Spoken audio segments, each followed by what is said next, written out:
Estamos estudiando el Evangelio según San Marcos. La semana pasada iniciamos el capítulo 11. Recordamos que estudiamos la entrada de Jesús a Jerusalén. Y se le llamó eso la entrada mesiánica, ¿verdad? Porque fue un signo mesiánico, un signo que ya estaba... Un acontecimiento que ya estaba profetizado desde el Antiguo Testamento, especialmente por el profeta Zacarías, quien vivió 500 años antes de Cristo. Interesante, ¿verdad? Y Jesús cumple esa profecía. Y entonces estamos en la segunda parte de ese evangelio, donde Jesús se manifiesta también como el Señor, como el Rey. Pero ahora es el Rey del templo, el Rey de Israel, el Rey prometido, ¿verdad? Y también hablamos de que manifiesta su señorío no solamente como del templo, sino también sobre la muerte, porque Jesús se entrega, muere y resucita, ¿de acuerdo? Entonces Jesús manifiesta su victoria sobre la muerte. Ahora tenemos del capítulo 11, 5 temas: la entrada mesiánica en Jerusalén, la higuera estéril, Jesús purifica el templo, fe, oración y perdón, controversia sobre la autoridad de Jesús. Entonces ahora viene el segundo tema, la higuera estéril. Marcos capítulo 11, versículo 12 al 14. ¿Cuántos versículos? Miren, muy poquitos, 12, 13 y 14. Dice: al día siguiente, saliendo ellos de Betania, sintió hambre, y viendo de lejos una higuera con hojas, fue a ver si encontraba algo en ella. Acercándose a ella, no encontró más que hojas, es que no era tiempo de higos. Entonces le dijo: que nunca jamás coma nadie fruto de ti. Y sus discípulos oían esto. Hasta aquí este párrafo de la palabra de Dios, porque ya pues sigue el otro tema, ¿verdad? Está cortito. Dice que saliendo ellos de Betania, ¿se acuerdan que Jesús llegaba a Betania antes de ir a Jerusalén? Y entonces él estaba visitando Jerusalén, pero no se quedaba a dormir en Jerusalén, se regresaba a pernoctar en Betania. Bueno, esto que estamos leyendo ya ahorita, en el tiempo litúrgico o en la historia vivida por Jesús, fue la última semana de su vida. Porque ¿cuándo fue cuando le dijeron Hosana, bendito el que viene en el nombre del Señor? ¿Cuándo fue? El domingo, que nosotros lo celebramos el domingo de Ramos. Entonces esto ya fue el lunes, para que vayamos ubicando esas cosas. Y Jesús sintió hambre.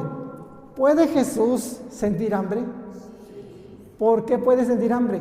Porque Él es verdadero Dios y verdadero hombre, como lo confesamos en el credo. Entonces Él sintió hambre.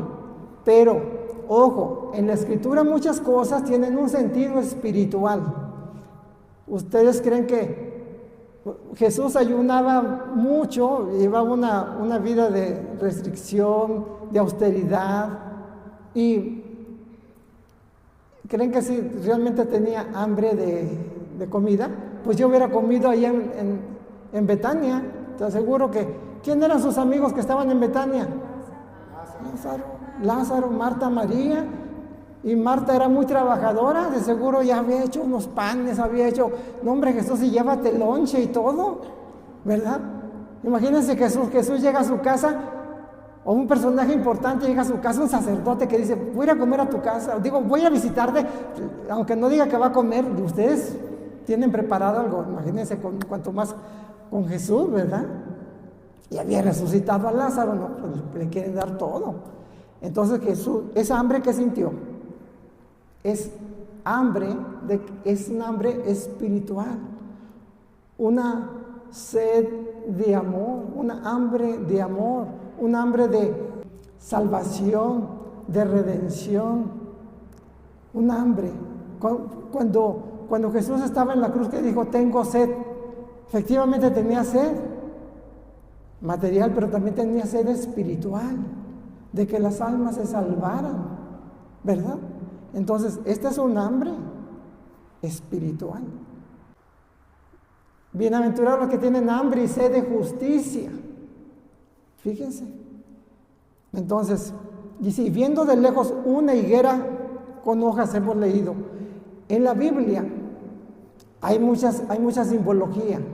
La higuera representa al pueblo de Israel, cuando se hable de la higuera.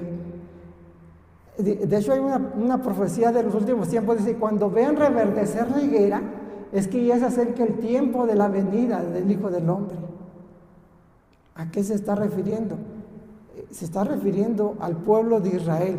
Dice, y vemos ahí, dice, a ver si encontraba algo en ella. No encontró más que hojas. No era tiempo de higos, dice San Marcos, no era tiempo de higos. Todos los judíos sabían que no era tiempo de higos. Los higos se dan en el mes de junio allá en Israel. ¿Y qué mes era este? El mes en que normalmente cae la Pascua. A ver, díganme ustedes. Marzo, abril. Entonces dicen los eruditos bíblicos que era el mes de abril para nosotros. Entonces Jesús ya sabía que no había higos. Entonces ese es un hecho profético, es una acción profética. Estas acciones proféticas las vemos en el Antiguo Testamento. Hay varios signos, aquel signo también de Oseas, que va y se casa con una prostituta, ¿verdad? Que esto era una acción profética, porque esa prostituta representaba a los israelitas, que se habían prostituido tras otros ídolos. Bueno, entonces, vemos entonces en Oseas 9:10, aquí vemos Oseas 9:10, dice el Señor, cuando encontré a Israel me alegré, como el que encuentra uvas en el desierto. Los antepasados de ustedes fueron a mis ojos como los higos tempranos. ¿Ven? Entonces ahí ven la comparación. ¿Y qué pasó? Cuando Jesús se acerca a esa higuera, se desilusiona, pero es una desilusión espiritual. Vemos también en Jeremías 8:13 que dice, el Señor afirma, voy a cortar a mi pueblo como si fuera trigo, no quedará ni una uva en el viñedo, ni un higo en la higuera, solo quedarán hojas marchitas. Entonces, el Señor estaba esperando frutos de su pueblo, un pueblo sediento de Dios, un pueblo buscando a Dios. Pero un día anterior en la tarde fue a ver, pero Jesús ya había ido otra vez a Jerusalén y fue a ver. ¿Se acuerdan que la semana pasada hablamos de que Jesús llegó a Jerusalén? ¿A dónde llegó primero? Al templo. Se paseó, estuvo viendo todo lo que había en el templo. ¿Y qué vio? Pura frustración, ¿verdad? Un dolor que le causaba, porque era casa de oración y la gente lo menos que estaban haciendo era orar. Entonces Jesús pues se desilusiona y no encuentra más que hojas, y entonces le dice a la higuera que nunca jamás coma nadie fruto de ti, y sus discípulos oían esto. Y entonces nosotros podemos pensar, pues pobre arbolito, ¿qué culpa tiene el arbolito? ¿Verdad? ¿Por qué Jesús maldijo a este arbolito? Pero tenía un significado espiritual muy profundo. Vamos a leer ahí en Lucas 19, cómo Jesús un poquito lo que sucedió un día antes, cuando Jesús fue a Jerusalén y dio una revisada de lo que había ahí. En San Marcos solamente nos dice cuando le dicen bendito sea el que viene en nombre del Señor, Hosana, y luego ya dice y se regresaron, ¿verdad? Pero San Lucas le agrega algo que pasó ahí antes de regresarse. Dice, cuando llegó cerca de Jerusalén, al ver la ciudad, Jesús lloró por ella. Es decir, ven el sentimiento, ven el corazón de Dios. Dice Jesús, si entendieras siquiera en este día lo que te puede dar la paz, pero ahora eso te está escondido y no puedes verlo. Dice, ¿por qué te está escondido? ¿Por qué no puedes verlo? Pues por el pecado. A veces hay cosas que no alcanzamos a ver que Dios tiene para nosotros porque el pecado es un obstáculo que nos impide descubrir la voluntad de Dios.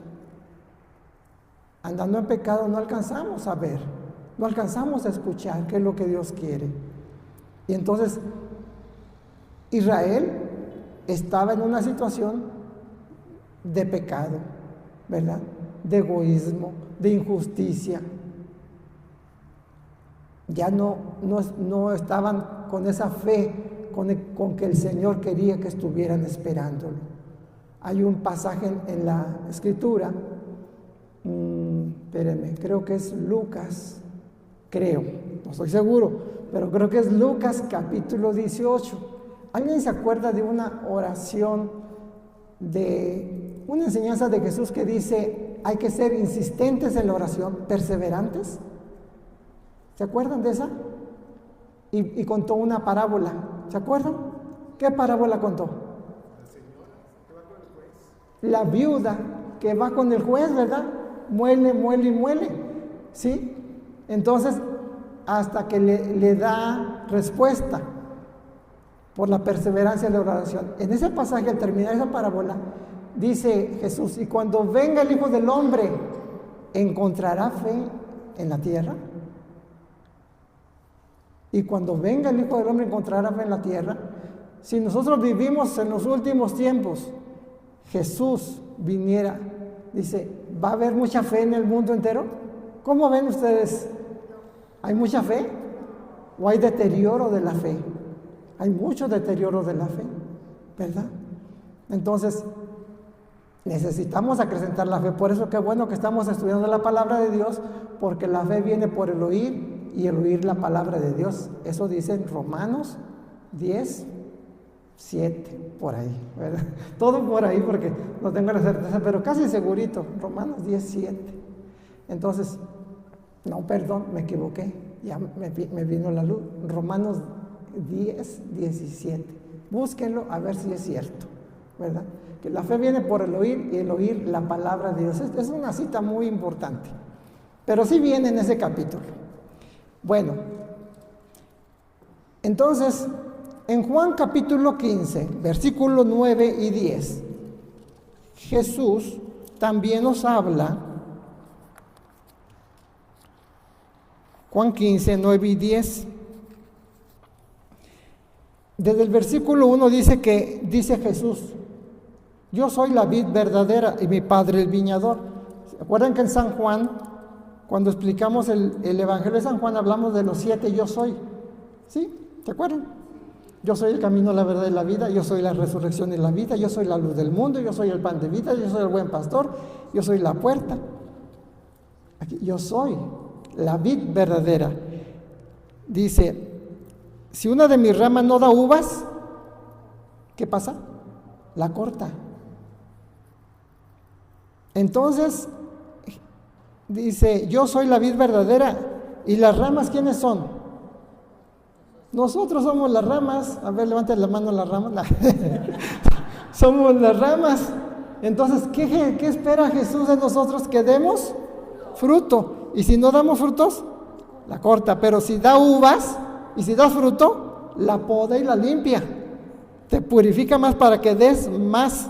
Bueno, en el versículo 9 y 10 dice, yo los amo a ustedes como el Padre me ama a mí, permanezcan pues en el amor que les tengo. Creo que no es el versículo 9 y 10. Vamos a ver.